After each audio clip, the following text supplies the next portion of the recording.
اس کائنات میں ظالم اور مظلوم کے درمیان فیصلہ کرنے کے لیے گواہوں یا پھر کسی ٹھوس ثبوت کی ضرورت پڑتی ہے، اور اگر گواہ نہ ہوں تو قسم کھائی جاتی ہے تاکہ ظالم اور مظلوم کے درمیان صحیح فیصلہ کیا جائے۔ لیکن اس طرح کے فیصلوں میں بعض اوقات ظالم کو آزادی مل جاتی ہے اور مظلوم پھنس جاتا ہے۔ اسی طرح 1,24,000 پیغمبروں میں سے خدا نے حضرت داؤد علیہ السلام کو یہ صلاحیت دی ہوئی تھی کہ ظالم اور مظلوم کے درمیان صحیح فیصلہ کرے تاکہ کسی کا حق ضائع نہ ہو۔ دوستو، آج کی اس ویڈیو میں ہم آپ کو یہ بتائیں گے کہ حضرت داؤد علیہ السلام کس طرح فیصلے کیا کرتے تھے۔ حضرت داؤد علیہ السلام لوگوں کے فیصلے حسب دستور سابق گواہوں اور قسم کے اصول پر کیا کرتے تھے، اور یہی مناسب بھی تھا۔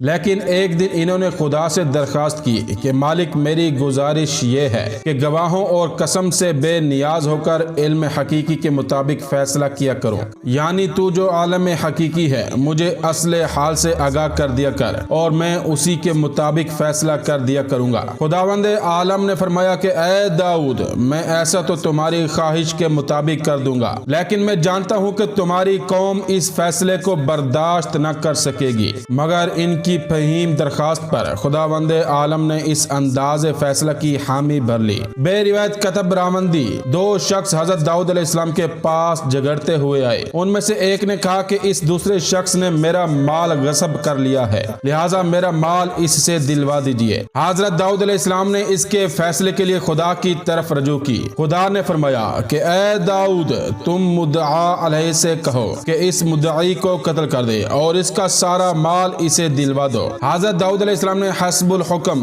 مدعا علیہ کے ذریعے سے مدعی کو قتل کرا دیا اور اس کا مال مدعا علیہ کو دلوا دیا۔ اس خبر کے نشر ہوتے ہی بنی اسرائیل میں ہلچل مچ گئی اور لوگ حضرت داؤد علیہ السلام کے پاس آ کر کہنے لگے کہ آپ نے مظلوم کی حمایت کے بجائے ظالم کی حمایت کی اور مظلوم کو تباہ کرا دیا۔ یہ کہاں کا انصاف ہے؟ حضرت داؤد علیہ السلام نے خدا کی طرف رجوع کیا۔ حکم ہوا کہ تم ان سے کہہ دو کہ اس مدعی نے مدعا علیہ کے باپ کو قتل کر کے اس کا سارا مال لوٹ لیا تھا۔ میں نے اسے قتل کرنے کا اسی لیے حکم دیا ہے کہ وہ قاتل تھا۔ انصاف یہی ہے کہ قاتل کو قتل کیا جائے اور اس کا مال اس کے ورثاء کو دلوایا جائے۔ اے داؤد، تم فلاں مقام پر جاؤ، وہاں اس کا باپ دفن ہے، اور اس کا نام لے کر آواز دو، قبر سے جواب آئے گا۔ اس سے پوچھو کہ تیرا قاتل کون ہے۔ حضرت داؤد علیہ السلام نے بہت سے بنی اسرائیل کو ہمراہ لے کر اس مقام کی تلاش کی اور اس کا نام لے کر آواز دی۔ جواب آیا، لبیک یا نبی اللہ، کیا حکم ہے؟ حضرت داؤد علیہ السلام نے فرمایا،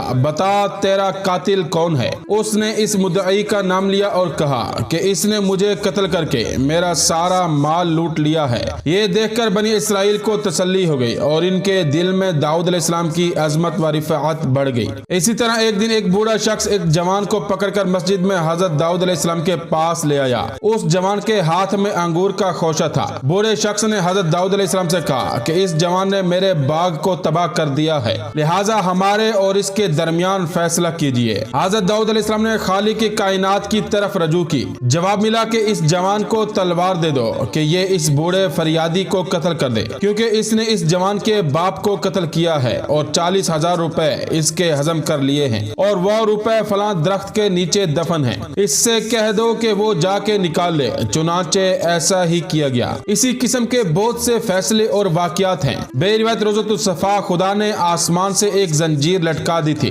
جس کا ایک سرا کہکشاں سے ملا ہوا تھا اور دوسرا حضرت داؤد علیہ السلام کے مکان کے قریب تھا۔ جب آسمان سے کوئی حادثہ رونما ہونے والا ہوتا تھا، وہ زنجیر حرکت میں آ جاتی تھی اور اس سے ایک قسم کی آواز پیدا ہوتی تھی، اور حضرت داؤد علیہ السلام حادثے کی طرف متوجہ ہو جاتے اور اس کا تدارک کر لیتے تھے۔ یہ زنجیر بیماروں کے لیے شفا کا کام بھی کرتی تھی۔ لوگ اسے مس کر کے شفا حاصل کرتے تھے، پھر اسی کے ذریعے سے فیصلہ کیا جانے لگا۔ یہ سچے شخص کے ہاتھ میں آ جاتی تھی اور مجرم جب ہاتھ بڑھاتا تھا تو بلند ہو جاتی تھی۔ حضرت امام جعفر صادق علیہ السلام فرماتے ہیں کہ ایک شخص نے دوسرے شخص کے پاس اپنا موتی امانت رکھ دیا۔ جب وہ مانگنے گیا تو اس نے انکار کر دیا اور کہا کہ تیرا کوئی موتی میرے پاس نہیں ہے۔ اس نے کہا کہ اچھا، زنجیر آسمانی کے پاس چلو۔ چنانچہ وہ شخص زنجیر کے قریب آیا اور جب ہاتھ بڑھا کر زنجیر پکڑنا چاہا تو زنجیر اس کے ہاتھ میں آ گئی، کیونکہ زنجیر پکڑتے وقت اس نے اپنا عصا موتی کے اصل مالک کو یہ کہہ کر دے دیا تھا کہ تم اسے لیے رہو، میں ذرا زنجیر پکڑ لوں، اور اسی عصا میں اس نے سوراخ کر کے موتی کو رکھا ہوا تھا۔ اسی قسم کے حالات دیکھ کر خداوند عالم نے حضرت داؤد علیہ السلام کو حکم دیا کہ تم گواہ اور قسم پر ظاہری حالات کی روشنی میں فیصلہ کیا کرو، اور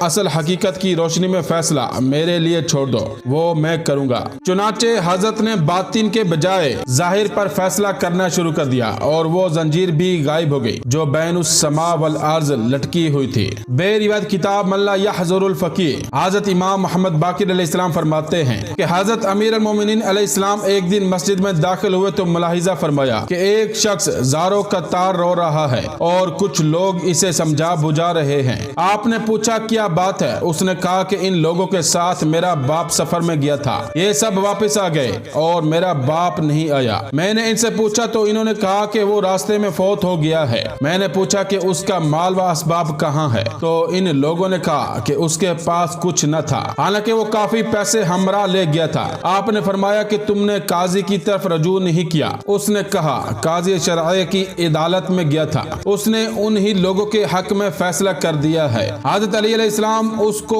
ان لوگوں سمیت لے کر قاضی شرعی کے پاس پہنچے اور اس سے کہا کہ تم نے ایسے نازک معاملے میں کس طرح فیصلہ کیا؟ اس نے کہا کہ ہم نے اس جوان سے گواہ طلب کیے۔ اس نے کہا میرے پاس کوئی گواہ نہیں ہے۔ پھر میں نے ان لوگوں سے قسم کو کہا، ان لوگوں نے قسمیں کھا لی، اس لیے میں نے انہیں چھوڑ دیا۔ حضرت علی نے فرمایا کہ اچھا، اس معاملے کا فیصلہ میں کروں گا کہ آج تک حضرت داؤد علیہ السلام کے علاوہ کسی نے نہیں کیا۔ چنانچہ آپ مسند قضا پر بیٹھے اور کمبر کو حکم دیا کہ پولیس کے مضبوط سپاہی میرے پاس بلا کر لاؤ۔ کمبر نے تعمیل حکم کی۔ جب پولیس آ گئی تو آپ نے ایک ایک شخص کو ایک ایک سپاہی کے حوالے کیا اور ان سب کی طرف مخاطب ہو کر فرمایا کہ تم سمجھتے ہو کہ ہم تمہاری حرکات سے ناواقف ہیں، ہمیں سب کچھ معلوم ہے، ہم حالات سے جاہل نہیں ہیں۔ اس کے بعد آپ نے حکم دیا کہ ان سب کے چہرے کپڑے سے بند کر دیے جائیں اور انہیں مسجد کے ایک ایک کھمبے کے پیچھے کر دیا جائے۔ چنانچہ ان سپاہیوں نے ایسا ہی کیا۔ پھر آپ نے اپنے کاتب عبید اللہ بن رافع کو آواز دی اور کہا کہ قلم دوات اور کاغذ لے کر میرے پاس آؤ۔ جب وہ آ گیا تو آپ نے پولیس والوں سے فرمایا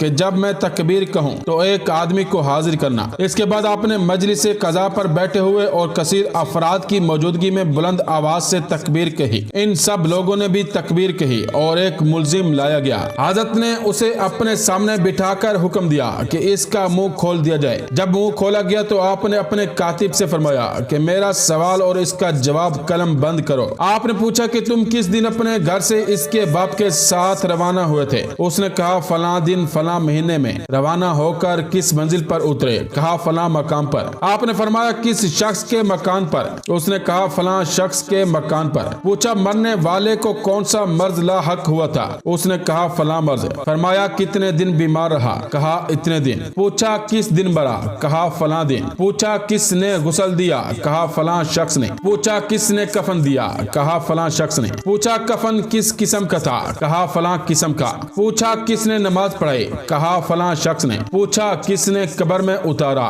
کہا فلاں شخص نے۔ اس کے بعد آپ نے بلند آواز سے فرمایا اللہ اکبر۔ آپ نے نعرے تکبیر کے ساتھ تمام حاضرین نے تکبیر کہی۔ ان تکبیروں سے اس کے ساتھیوں نے سمجھا کہ اس نے قتل کا اقبال کر لیا ہے اور ہمارا نام بھی بتا دیا ہے، اس لیے سب نے تکبیر کہی ہے۔ پھر اس کا منہ بند کر کے اسے کھمبے کے پیچھے کھڑا کر دیا گیا اور دوسرے کو سامنے لایا گیا۔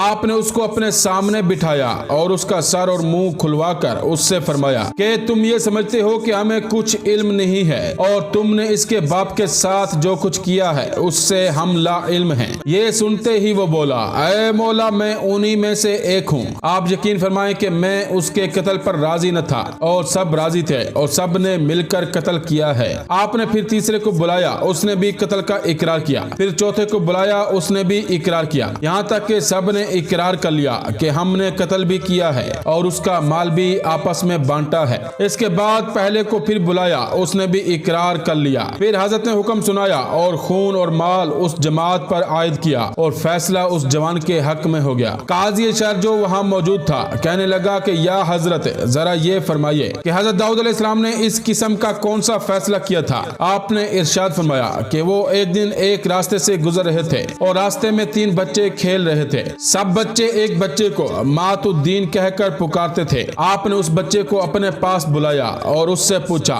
کہ تیرا کیا نام ہے؟ اس نے کہا مات الدین، جس کے معنی ہے دین مر گیا۔ پوچھا کہ تیرا یہ نام کس نے رکھا ہے؟ کہا میری اماں نے میرا یہ نام رکھا ہے۔ حضرت داؤد علیہ السلام اس بچے کو لے کر اس کی ماں کے پاس تشریف لے گئے اور اس سے پوچھا کہ اس کا نام مات الدین تم نے رکھا ہے؟ اس نے کہا نہیں، میرے شوہر نے رکھا ہے۔ پوچھا کس طرح؟ اس نے کہا کہ چند افراد میرے شوہر کے ہمراہ سفر میں گئے تھے، سب واپس آ گئے اور میرا شوہر اس سفر سے واپس نہ آیا، تو میں نے ان سے پوچھا کہ میرا شوہر تمہارے ساتھ گیا تھا، وہ کہاں ہے؟ ان لوگوں نے کہا کہ وہ فوت ہو گیا ہے۔ میں نے پوچھا کہ اس کے مال و اسباب کا کیا ہوا؟ انہوں نے کہا کہ اس کے پاس کچھ نہ تھا۔ میں نے پوچھا کہ اس نے مرتے وقت کوئی وصیت کی تھی؟ تو انہوں نے کہا کہ ہاں کی تھی۔ میں نے پوچھا وہ کیا ہے؟ انہوں نے کہا کہ مرتے وقت اس نے کہا کہ میری بیوی سے کہہ دینا جو کہ حاملہ ہے کہ جب کوئی لڑکا یا لڑکی تیرے بطن سے پیدا ہو تو اس کا نام مات الدین رکھنا۔ میں نے اس کی وصیت کے مطابق اس فرزند کا یہ نام رکھا ہے۔ حضرت داؤد علیہ السلام نے فرمایا تم ان لوگوں کو پہچانتی ہو؟ اس نے کہا کہ ضرور پہچانتی ہوں اور اچھی طرح پہچانتی ہوں۔ پوچھا وہ سب زندہ ہیں؟ اس نے کہا جی ہاں زندہ ہیں۔ وہ اٹھے اور اس عورت کو لے کر ان کے گھروں پر گئے اور ان لوگوں کو گرفتار کر کے مجلس قضاء میں لے گئے اور ان کا فیصلہ بالکل اسی طرح کیا جس طرح میں نے کیا ہے۔ فیصلے میں اس کا خون اور اس کا مال ان لوگوں پر عائد کر کے انہیں کیفر کردار تک پہنچایا اور عورت سے کہا کہ اب اس لڑکے کا نام مات الدین کے بجائے عاش الدین رکھ دینا، یعنی دین زندہ ہو گیا۔